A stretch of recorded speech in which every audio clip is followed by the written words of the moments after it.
La primera vez, cuando después del noviciado que haces los votos temporales y que te destinan, fue en 3 años en Valencia, en en la Alameda, en la clínica del doctor Vicente Ferrer.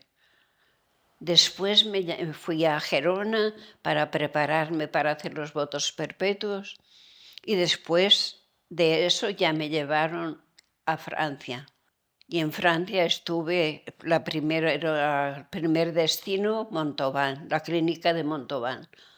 No sé si había una hora o así, muy cerquita, otra comunidad de ancianos muy pobres, un hospital, bueno, por ser Francia que parece tan rica, pobres, pobres, pobres. Allí había lo que, bueno, se llamaba Montés. Después de Montés fui a Hersé, también de ancianos